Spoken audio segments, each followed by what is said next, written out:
está compartiendo allá en la iglesia de Roma es consecuencia de una serie de diálogos, de enseñanzas, de igual manera que él había sostenido con los discípulos de aquel entonces, a quienes originalmente, como ya sabemos, se les había concedido por parte de Dios pues el evangelio. De hecho, aunque ya en la actualidad ya no difiere mucho entre el pueblo judío y los gentiles, el resto de los gentiles, sí hay una diferencia en cuanto a elección, porque Dios, no se olviden, Dios eligió a la nación de Israel como su nación. Y pues como todos lo sabemos ya, originalmente había una promesa, y la hay todavía para la nación de Israel, la nación de los judíos, de parte de Dios, para poder heredar las promesas que a través de la redención en el Hijo de Dios pues se iban a recibir, se iban a llevar a cabo. Pero por cuestión de actitud y de corazón también por parte del pueblo judío, pues la oportunidad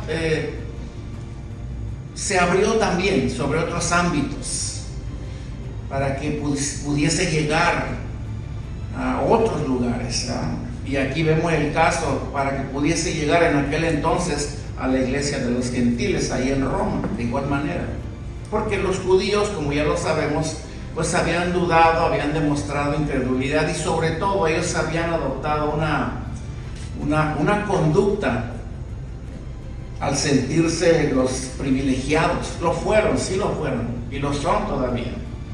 Al sentirse los elegidos, que también lo son, pero el problema está en que ellos comenzaron a excluir a los demás.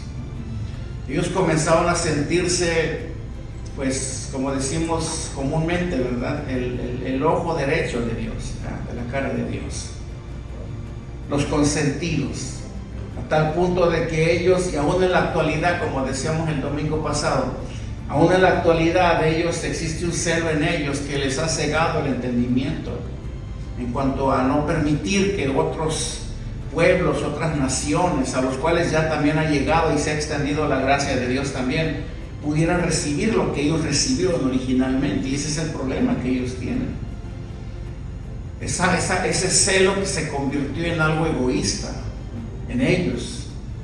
Y aún en la actualidad tú vas allá a Jerusalén y tú dices que eres cristiano siendo gentil, te puede ir muy mal, porque aún ellos en la actualidad no aceptan. Es más, muchos de ellos, no todos por supuesto, aún siguen esperando la primera venida de nuestro Salvador. Están equivocados. Entonces toda esta serie de conductas que el pueblo judío adoptó siendo el pueblo elegido de Dios, pues no le dio otra opción al apóstol Pablo de llevarlos a una exhortación en forma de reprensión, y a poner en evidencia también que aún siendo ellos judíos, pues ya en la actualidad, en base a que todos pecaron, como decía el versículo 23, pues ya no había excepción de personas. ¿Por qué? Porque dice Pablo, por cuanto todos pecaron, tanto judíos, la nación de Israel, la nación de Dios, así como también los gentiles, todos pecaron y estamos destituidos, Pablo dice, de la gloria de Dios. Entonces aquí el hilo de esta trama, por decirlo así, pues es de que ya para este momento ya no hay diferencia. Amén. Ya no hay de que, porque eres judío, porque eres el pueblo escogido de Dios, pues tú ya puedes vivir la fe como tú quieras. Ya no hay grandes demandas para ti como al resto, porque pues por el resto venimos siendo como los segundones para ellos. Y no, Pablo dice no, ahora en este momento, a partir de este momento, todos somos iguales delante de Dios. A todos se nos ha concedido la gracia, ¿verdad? No es de que algunos son más que otros, sino que todos somos iguales delante de Dios. Ya no hay judíos, ya no hay gentiles. Es más, Pablo va más allá con sus argumentos y dice, ya no hay justo, ni siquiera uno. Y a través de este argumento que él presenta en su discurso a la iglesia en Roma, a los judíos, él describe de una manera un poco drástica la condición de los hombres, sin importar si son judíos o son gentiles. Y da un argumento basado en el libro de los Salmos, capítulo 14, donde él describe, de hecho, para él presentar sus argumentos contra esta defensa, él se vale de algunos libros del Antiguo Testamento, estando en el Nuevo Testamento, como lo son el libro de los Salmos, el libro de algunos escritos del libro del profeta Isaías, para reforzar sus argumentos, tratando de describir cómo la gracia de Dios, ¿verdad? Es tan grande que aún a pesar de que los hombres pecaron, desobedecieron a Dios, fueron incrédulos como lo fueron los judíos, aún con eso Dios no se olvidó de su pacto con ellos. O sea, Dios no quiere decir que Dios se ha olvidado de su nación. Acuérdense, ellos dudaron de Dios. Ellos dudaron de Dios, ellos se embotaron, ellos menospreciaron las escrituras, menospreciaron las enseñanzas de Jesús por considerarlo a él un falso enviado, como muchos ya lo sabemos. Pero aún con toda esta variedad de conductas negativas del pueblo judío, Dios apartó su fidelidad a ellos. Él siguió y seguirá siendo fiel a su nación, con la única diferencia de que Dios ya los puso a ellos al mismo nivel que al resto de los gentiles. O sea, para Dios ya no es de que eres judío, hay un lugar especial para ti. Todos somos iguales. ¿Y por qué razón? ¿Por qué razón Pablo se atreve de una manera drástica a describir cuál es la condición del hombre? ¿Por qué dice que ya no hay justo? Ya no hay ni siquiera uno. Si quieren leamos el versículo 10 en el contexto. 10 y 2, del 10 al 12 dice, como está escrito, no hay justo. Ese es Pablo hablando, usando un argumento del Antiguo Testamento. Como está escrito, dice, no hay justo, ni aún uno, o sea, ni uno. No hay quien entienda. Dice, no hay quien busque a Dios. Todos se desviaron, a una se hicieron inútiles. No hay quien haga lo bueno. No hay ni siquiera uno. Y luego vean cómo el apóstol Pablo describe la condición de los hombres. Yo decía el domingo, estos son los hombres que aún en la actualidad existen. Aquellos que rechazan a Dios, aquellos que caminan sin Dios, aquellos que viven constantemente rechazando la gracia. Dice, sepulcro abierto es su garganta, con su lengua engañan, veneno de áspides hay debajo de sus labios, su boca está llena de maldición y de amargura, sus pies se apresuran para derramar sangre, quebranto y desventura hay en sus caminos. Y dice, y no conocieron camino de paz. Luego cierra diciendo en el versículo 18, no hay temor de Dios delante de sus ojos. O sea, no lo hay. Y como no hay temor, como dice el libro de los Proverbios, el principio de la sabiduría es que el temor a Jehová. Pero ¿qué hacemos cuando no hay temor de Dios? El hombre se corrompe. ¿Sí? El hombre se embota, se entorpece. Si no hay temor de Dios, hermano, ¿qué Dios puede esperar de un mundo que cada vez se aleja más de Él? Y estamos también incluyendo, bueno, no nosotros, el apóstol Pablo también está contando entre este mundo que se aleja cada vez más de Dios, pues también está incluyendo al pueblo judío, que también ellos son los que, siendo la nación escogida de Dios, pues también se embotaron, ¿verdad? También se olvidaron de Dios. El versículo 19 dice: pero sabemos que todo lo que la ley dice, lo dice a los que están bajo la ley, para que toda boca se cierre y todo el mundo quede bajo el juicio de Dios. El versículo 20 dice: ya que por las obras de la ley ningún ser humano será justificado delante de él, porque por medio de la ley es el conocimiento del pecado.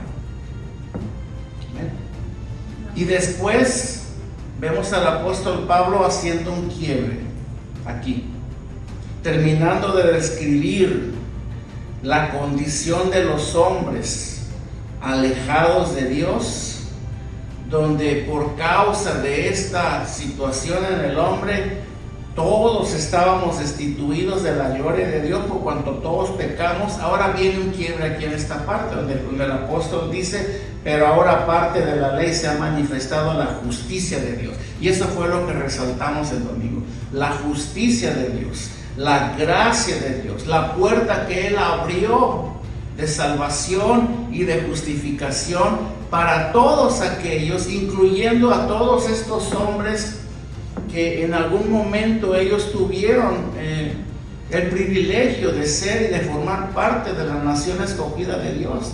También para ellos se abrió la oportunidad. Aquí se está abriendo una oportunidad, ¿verdad? Porque también el hecho de, y más que nada creo yo que el enfoque de Pablo es es que el hombre, cuando se siente salvado, se olvida quién es. Viene la jactancia. Lo vemos claramente con los judíos. Ellos, a tal punto de rechazar a todos los extraños dentro de su linaje, ellos comenzaron a adoptar una actitud como tal. Entonces, el propósito fundamental de toda esta exhortación que Pablo hace en este momento es no solamente poner a los hombres a todos al mismo nivel, y explicamos la razón por qué, sino también dejar en claro que nadie es más que nadie, que todos somos iguales. Esto es lo hermoso de venir al reino de Dios, conocer de Dios, de que aquí te das cuenta de que aquí no hay rangos, no hay categorías, no hay niveles. Aquí todos somos iguales. Servir al Señor no es una carga, es un privilegio. Por eso ellos le llaman privilegio. El servir a Dios para ellos es un privilegio, y es que eso es el privilegio. Pero no porque yo soy más conocedor, yo estoy más preparado, o yo tengo más tiempo que ellos, yo tengo aquí más años en la iglesia, por lo tanto mi antigüedad me permite tener un puesto más alto que los demás. Eso es el mundo. Mire, hermano, aquí en cuanto a lo que es servicio y esta clase de privilegios, aquí el que llega puede servir y hasta mejor que el que tiene ya 40 años aquí. Ahora, en cuanto a enseñanza, pues no, por supuesto que no, porque la Biblia enseña y recalca que debe de haber un proceso de preparación y de enseñanza para el que se va a parar a enseñar. No cualquiera, dice Pablo, no un neófito, no sea que se envanezca y caiga en el lazo del diablo, ¿verdad? Sino que tiene que ser alguien que con el tiempo, con los años, tenga experiencia y adquiera conocimiento y destreza en la palabra para poder enseñar. Esto, pues por supuesto, ya lo hemos visto, no es para todos. Y decíamos la semana pasada, para ser un pastor no es como decir, pues ve y ponte en la puerta, ¿no? Aunque yo sé que al final es una función privilegiada, tanto como el que está en la puerta como el que enseña. ¿Por qué? Porque aquí en el reino de Dios no hay unos que son más que otros. Aquí todos somos por igual. Y en base a todas estas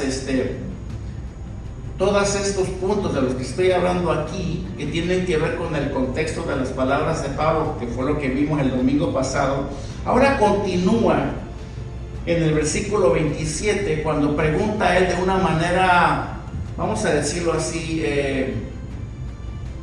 burlona. Dice Pablo: ¿dónde está pues la jactancia? ¿Queda excluida? ¿Por cuál ley? O sea, ¿qué es jactancia? Presunción, orgullo. Aquel que dice: yo soy más que los demás, o yo merezco más que los demás. Por ejemplo, en el caso de los judíos, que para ellos iban más que nada, porque acuérdense, ellos adoptaron esta clase de conducta. Ellos se sentían los únicos y tenían un celo. Los discípulos del Señor, por ejemplo, adoptaron esta misma actitud. Ellos se sentían los exclusivos del Señor. El Señor no podía, por ejemplo, valerse de alguien más para darle alguna encomienda o para darle un mensaje o algo, porque ellos luego brincaban, decían: pero ¿y este quién es? Él debe de venir a nosotros somos los discípulos del Señor. Ellos se tomaron muy en serio, cuando la intención del Señor nunca fue esa, que ellos se sintieran los exclusivos. Ellos fueron escogidos, pero eso no significa que eran los exclusivos de Dios, del Señor, y por eso no podían ellos comportarse de esa manera. Bueno, los que han estudiado de cerca los evangelios y han escudriñado bien la conducta de los discípulos del Señor, que a la postre se convirtieron en los 12 apóstoles, ahí pueden ver el claro ejemplo de lo que Pablo estaba hablando aquí. ¿Sí? El claro ejemplo. Ellos, con su conducta, manifestaron toda esta clase de conducta que el resto de los judíos adoptaron una vez sabiéndose la nación escogida de Dios. Nadie más, solamente nosotros. Nadie más. Y hasta en la actualidad ellos siguen pensando igual. Entonces Pablo dice: ¿dónde está pues la jactancia? Excluida, o sea, ha sido anulada. Pero ¿qué ley fue la que la anuló? ¿La ley de las obras? ¿Sí? Dice: no, sino por la ley de la fe. Hermano, precisamente es la ley de la fe por la cual estamos regidos todos los creyentes, por la cual no existe la jactancia. O sea, aquí en el reino de los cielos no debe de existir la jactancia, sino al contrario. Al contrario. Cuando una persona ya tiene, por ejemplo, muchos años en el Señor, inclusive tiene mucho conocimiento, ha dado pues gran parte de su vida por la obra de Dios, eso no lo hace especial, eso no lo hace diferente a los demás, que eso no nos haga pensar que a nosotros Dios nos ve diferente. Dios nos ve igual a todos, como el que va llegando, como el que nació de nuevo ayer, como el que está sentado al lado del que tiene ya más tiempo. Dios los ve igual. Claro, en cuanto a lo que es demanda, pues hay más demanda para el que tiene más tiempo ya, porque dice la Biblia: al que mucho se le da, mucho se le demandará. Pero en cuanto a lo que es igualdad, equitatividad, ¿entienden esta palabra, verdad? Para Dios todos somos iguales, no hay diferencia aquí. ¿Sí? O sea, no es por las obras, es que yo he hecho más, yo tengo más tiempo, yo he servido más en la obra. No, eso no cuenta aquí. toda jactancia ha quedado excluida, dice el apóstol Pablo, por la ley de la fe en Cristo, la cual nos hace a todos iguales, ¿verdad? A todos nos hace iguales. ¿Dónde está la jactancia? ¿Dónde está la presunción? ¿Sí?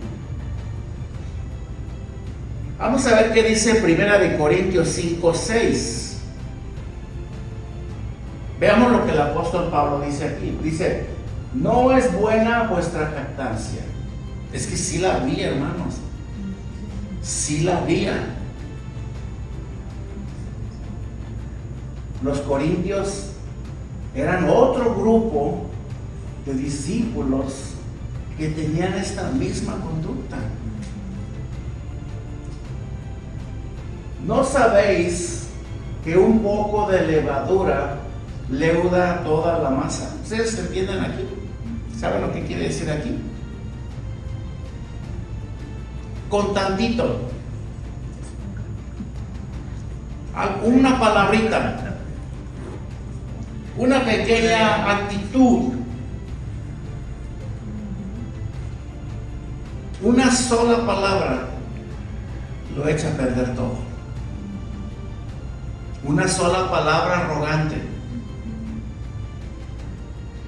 En cuanto a los pensamientos, bueno, esos vienen y a veces es muy difícil saberlos dominar, a pesar de que la Biblia nos da una serie de instrucciones para poder combatir los malos pensamientos.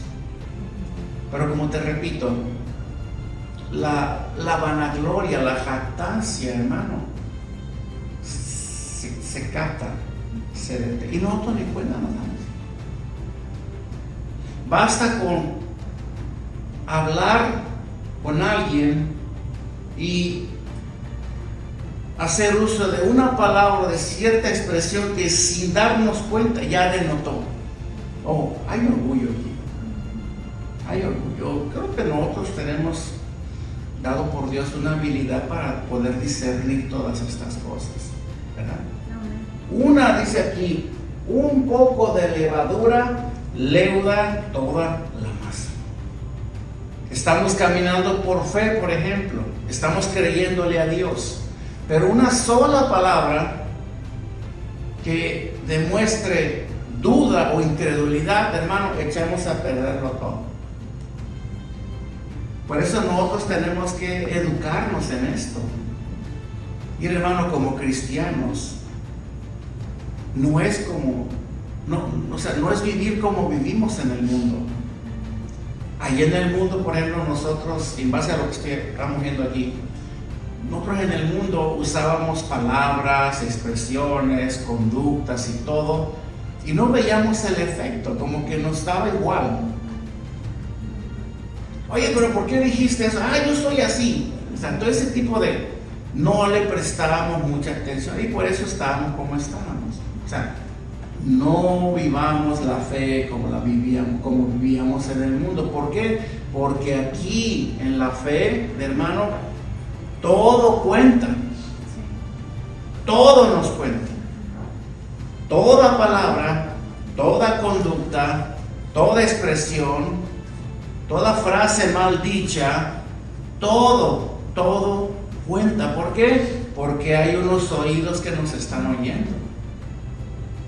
Tenemos que tener mucho cuidado cómo hablamos, cómo nos dirigimos a los demás, porque cuando no lo hacemos de la manera correcta o adecuada, hermano, eso va a provocar un efecto negativo y eso nos va a estorbar y muchas veces nos va a retrasar el proceso.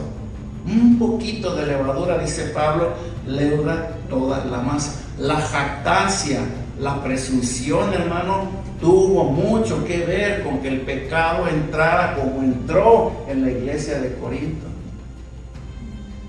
Tuvo que ver mucho también con lo que sucedió con la iglesia en Roma también, de igual manera.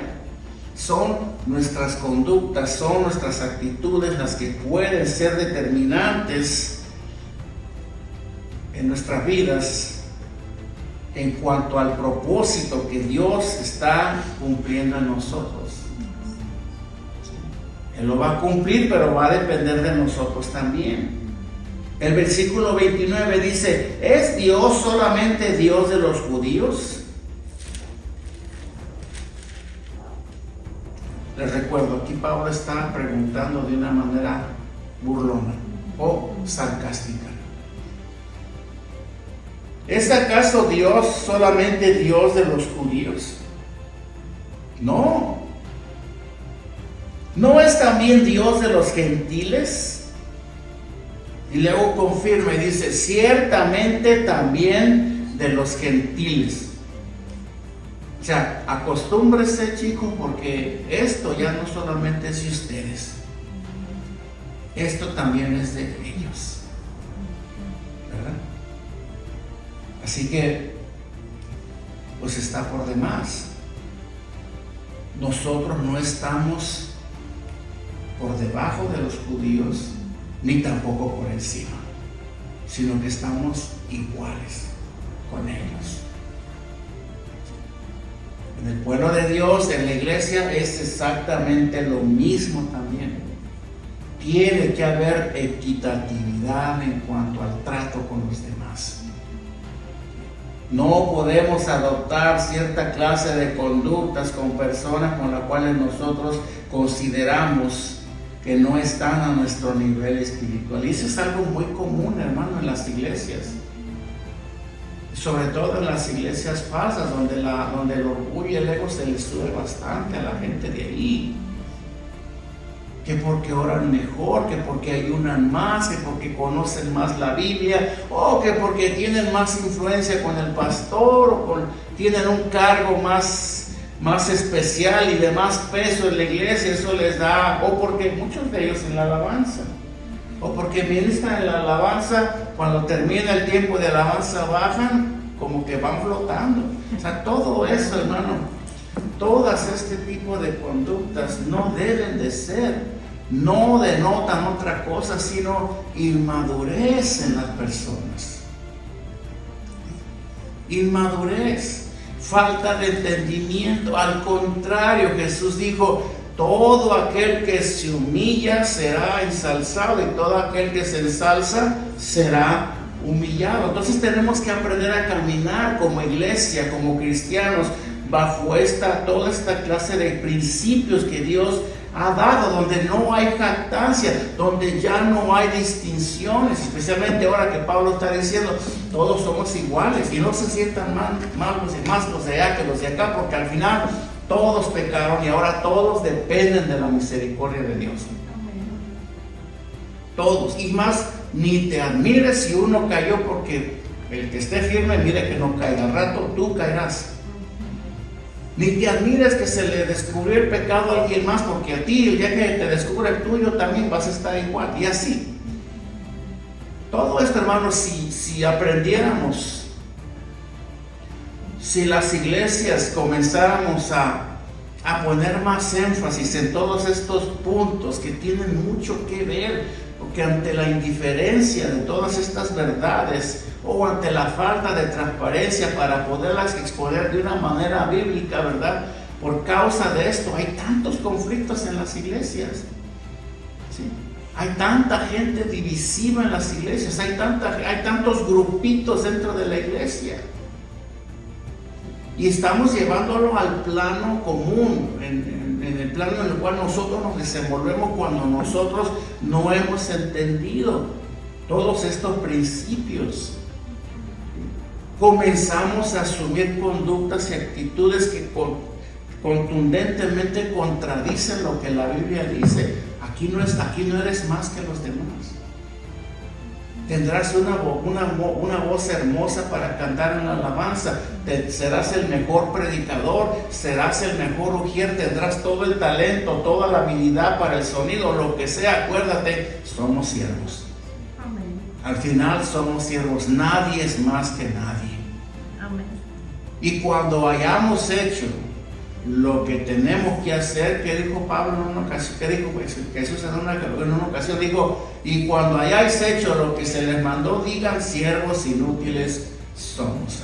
Hermano, aunque no lo creas, espero que sí lo creas, si nosotros aprendemos a lidiar con todas estas actitudes, créemelo, nuestra vida espiritual va a estar en más óptimas condiciones.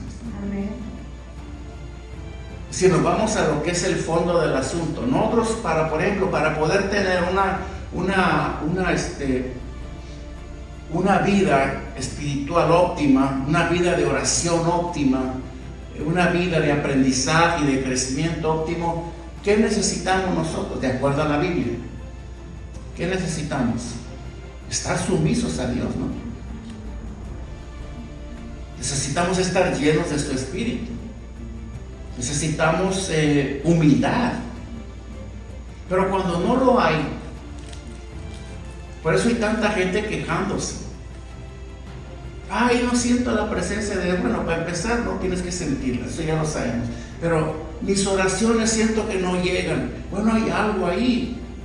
Es que hay conductas que nosotros, con las cuales no hemos aprendido a lidiar. Y son, de acuerdo a Cantares, son las pequeñas zorras que se están robando toda la viña. Actitudes de altivez, de arrogancia, de superioridad, de orgullo y todas estas actitudes, hermano, que aunque la gente por falta de entendimiento no las puedan entender, les están robando lo más importante. ¿Qué es lo más importante para nosotros? A ver, como cristianos, nuestra comunión con Dios. Porque cuando nuestra comunión con Dios se corta, hermano, se corta todo. Ya vienes a la iglesia por obligación, ¿sí? Ya no le hallamos el sentido a vivir dentro de la fe. Ya la palabra ya no suena hueca. Ya no tenemos ese entusiasmo, ya no venimos a la iglesia con esa expectativa. Hay cosas con las cuales tenemos que aprender a lidiar nosotros, quitarlas del camino, someterlas a Dios, porque lo que más nos interesa, hermano, no es acumular años en la iglesia. Lo que más nos interesa es crecer en la santificación y en la comunión con Dios, porque a raíz de esto vendrá nuestra transformación. Mira, la verdadera transformación de un creyente no viene con el conocimiento, ya lo sabemos, ¿verdad? Viene con la sumisión a la palabra de Dios, viene con la santidad. Esas son las únicas fuentes por las cuales nosotros logramos tener un crecimiento con Dios. De otra manera no se puede. Y nos puede llevar a hacer cosas pues, peor todavía de las que hicieron en ese entonces los judíos, que al final ¿qué hicieron?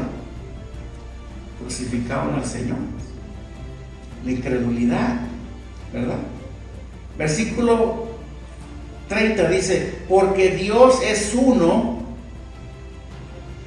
y Él justificará por la fe a los de la circuncisión. ¿Quiénes son los de la circuncisión para este plano? Los judíos, ¿verdad? Los judíos. Y por medio de la fe a los de la incircuncisión, o sea, nosotros. Nosotros somos los de la incircuncisión.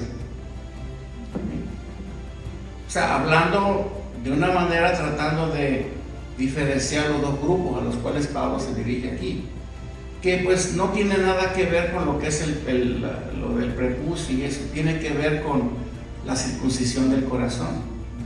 O sea, en pocas palabras, aquel o aquella que siendo judío o gentil, si se rinde a Dios, si le cree a Dios, porque acuérdense, la gracia de Dios se derrama por la fe que nosotros ponemos en Él, en Jesús. Si esta persona se rinde a Dios, se deja transformar por Dios, entonces esta persona, a raíz del nuevo nacimiento y de su respuesta al Evangelio, esta persona recibe la circuncisión, pero del corazón. Entonces, ¿sabían ustedes que en cuanto a lo que es la circuncisión espiritual, es con el corazón? Amén. No es en lo físico? ¿Sí? No es que eres de un grupo más privilegiado que otro, no. Es aquel que se deje, aquel que se rinda, aquel que se someta a Dios, aquel que de verdad ame a Dios. Ese va a ser transformado. A ese Dios le va a circuncidar el corazón. Ese va a poder gozar y disfrutar de los privilegios de ser un cristiano, con todas sus bendiciones y todas sus ventajas. Aquel que de verdad se deje transformar por Dios, ¿verdad? No importa si es árabe, si es judío, si es latino, si es de donde sea. O sea, esta verdad que Pablo menciona en el versículo 23 en su contexto, dice: por cuanto todos pecaron. No crean que solamente se refiere a los judíos y a los gentiles, se refiere a todos, O sea, aquí nos está incluyendo a todos, a todas las personas de todo el mundo, por cuanto todos pecaron, ¿verdad? Cualquier país, sea Sudáfrica, sea Sudamérica, sea Centroamérica, sea Latinoamérica, sea cualquier Centroamérica, todos al final necesitamos esta gracia de Dios. En aquel día, como ya lo sabemos, no habrá razas distintivas en el juicio de Dios. Amén. Todos, como decíamos el domingo, todos compareceremos delante de Dios para dar cuenta de lo que hayamos hecho estando en este cuerpo. Todos rendiremos cuenta a Dios. Todos rendiremos cuenta a Dios. Y la única pregunta, hermano, que va a resonar en aquel entonces, cuando seamos todos, cuando lleguemos todos a la presencia de Dios para ser juzgados ahí en el trono blanco, va a ser: ¿qué hiciste con Jesucristo? Acuérdese, Dios no va a preguntar a ver qué obras hiciste, cuántas iglesias abriste, cuántos miembros tuvo tu iglesia, cuánto dinero diste, cuántas obras de caridad hiciste. No, el juicio de Dios no va a estar constituido por estas cosas. No las van a constituir estas cosas. No, por eso Pablo, en su intento de derribar y desmantelar la idea que tenían los judíos en cuanto a intentar ser salvos por cumplir la ley, porque eso creían ellos, y aún en la actualidad, cumplir la ley de Moisés me da la salvación. No es la ley de Moisés la que te va a dar la salvación. No es que cumplas al pie de la letra lo que la ley dice. No es porque te esfuerces en cumplir mandamientos que, claro está, y fue evidente que tuvieron un efecto contrario. ¿Por qué? Porque al final nadie pudo cumplir la ley. Nadie, ni siquiera los 10 mandamientos. Nadie. Y ante la imposibilidad del hombre de intentar cumplir con la ley para poder ser salvos, pues es por esa razón que en el contexto del versículo 21 Pablo hace el quiebre donde presenta primeramente la ley, ¿verdad? Y después presenta la manifestación de la justicia de Dios, una manifestación que ya había sido de antemano anunciada, ¿verdad? Por la ley misma y por los profetas. O sea, la ley, dentro de su esencia, no fue establecida por Dios para salvar a los hombres. No fue para eso. O sea, la ley no salva a nadie. La ley es el ayo para llevarnos a Cristo. Y fue una ley que fue anunciada de antemano. Los profetas, los judíos, todos en el Antiguo Testamento, aquellos que escucharon y que vivieron bajo la ley, sabían conocían acerca de la venida del Mesías. Que no lo vieron fue otra cosa, pero que ya había sido anunciada, pues ya había sido anunciada, ya lo sabían todos. Por esa razón, ya en el último versículo, donde dice Pablo, versículo 31, luego dice, por la fe invalidamos la ley. No, en ninguna manera, sino que confirmamos la ley. La ley no es mala. ¿Cuál es la función de la ley? ¿Cuál es? Que el hombre se dé cuenta por sí mismo que necesita un Salvador. Que el hombre por sí mismo se dé cuenta. Veamos lo que dice Romanos 7:7, si Cristian lo pone. Pablo dice, ¿qué diremos pues? ¿La ley es pecado? No, no es pecado. No es pecado. Lo que hace la ley, por antes de proseguir, lo que hace la ley es que produce muerte, no que sea pecado. El efecto de la ley, entre otras cosas, es que produce muerte para aquellos que viven por la ley. ¿Verdad? Yo también voy a leer el otro versículo que va a confirmar lo que estoy diciendo. Dice, en ninguna manera, pero yo no conocí el pecado sino por la ley, porque tampoco conociera la codicia si la ley no dijera, no codiciarás. Eso es lo que hace la ley. La ley de Dios, en este caso es la palabra de Dios, lo que hace es poner en evidencia nuestro pecado.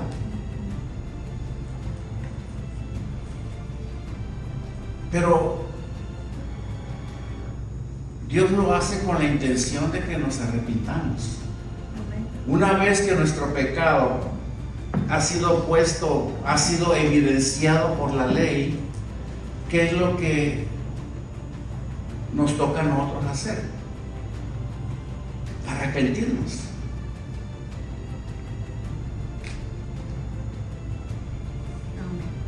O sea, la ley lo que hace es que nos muestra eso precisamente. Pero no intentemos usar la ley como un medio para ser justificado por Dios, porque no habla de justicia, sino habla de el efecto que produce y debe de producir en el hombre, lo cual fue la intención de Dios cuando Él la dio, que el hombre se diera cuenta. ¿Por qué? Porque antiguamente y aún en la actualidad hay gente que está haciendo lo malo y no saben que está malo. No tienen noción. O sea, la ley no trabaja por sí sola.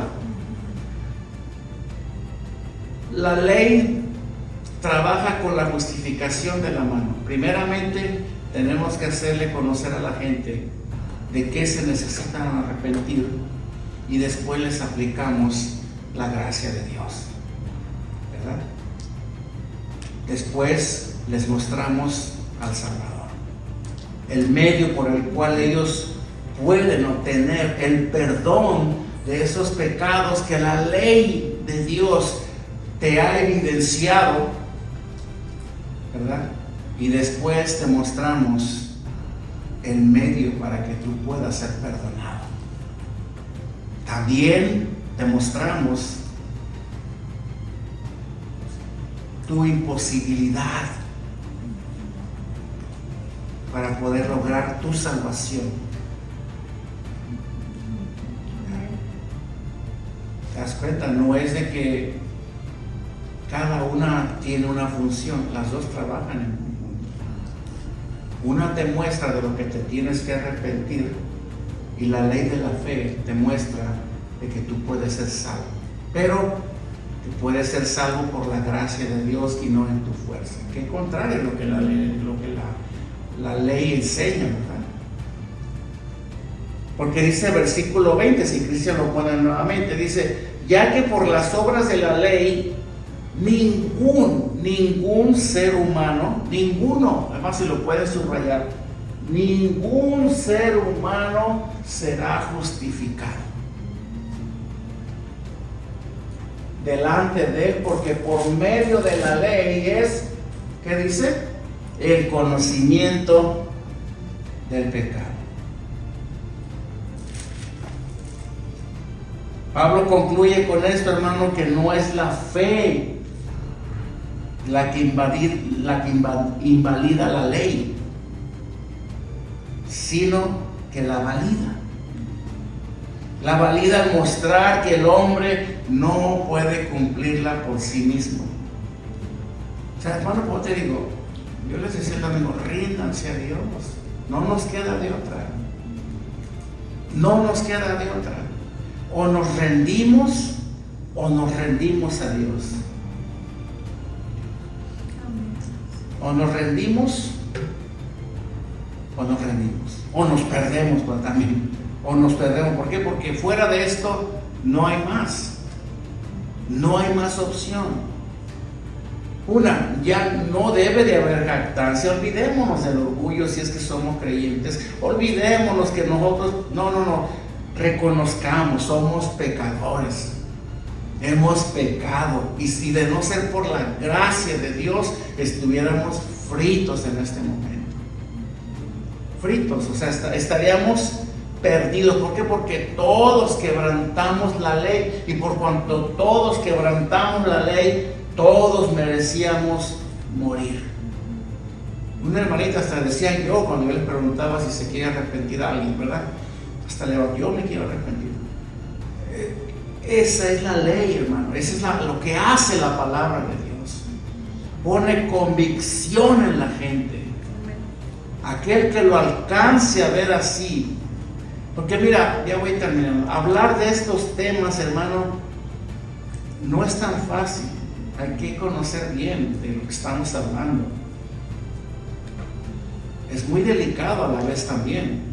Y tenemos que orar mucho para que Dios nos dé el entendimiento, porque mira, hermano, aquí cuando nosotros tenemos el entendimiento adecuado de toda esta verdad en cuanto a la justificación, en cuanto a la ley de la fe, en cuanto a la maldición de la ley, todo esto, hermano, nuestras vidas espirituales como creyentes comienzan a cambiar, comienzan a dar un giro de 180 grados, comenzamos a verle más claridad y más sentido a lo que es nuestra fe. Ahora ya no es de que tienes que hacer obras de justicia por tu cuenta para poder obtener la salvación. Ahora simplemente por creer, reconocer que en ti no está ni estará jamás el poder lograr ser justificado delante de Dios.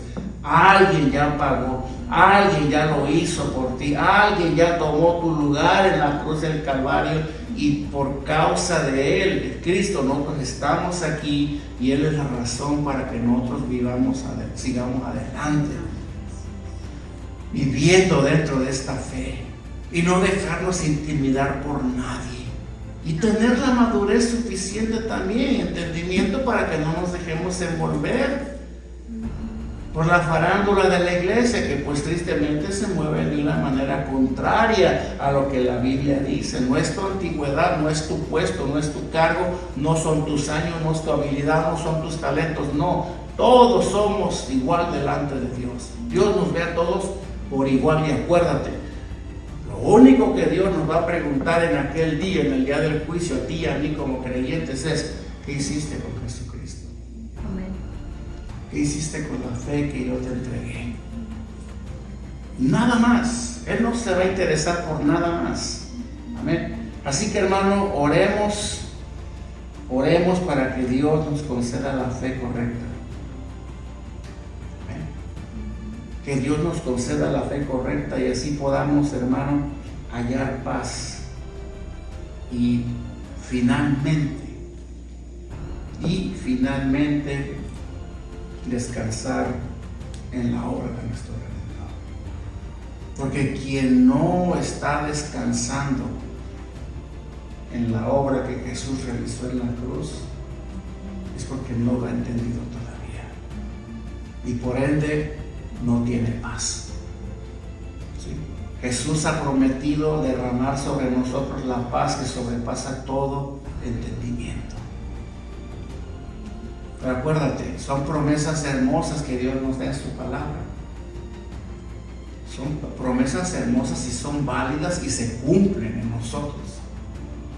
Pero puede que haya un mar de distancia en cuanto a de verdad lo estamos viviendo o simplemente lo conocemos aquí. Dios no quiere que lo conozcamos aquí solamente. Dios quiere que todo esto se haga una realidad. Sí, lo que Cristo hizo en la cruz fue suficiente. No necesitamos más. Pablo dice, y en Él estamos completos. Amén. En Él estamos completos. Si eres cristiano, si has sido lavado con la sangre de Cristo, hermano, no necesitas nada. ¿Por qué? Porque ya Dios lo hizo todo. Ahora vivamos en pos de esa fe. No porque ya somos salvos nos vamos a ir a pecar, ¿verdad? No. Vivamos siendo el reflejo de una fe verdadera en Dios, de que hemos sido verdaderamente justificados y que estamos siendo santificados, ¿verdad? Y que nuestros pecados están a cuentas con Dios. Y si pecamos, que recordemos que abogado tenemos para con el Padre, a Cristo Jesús,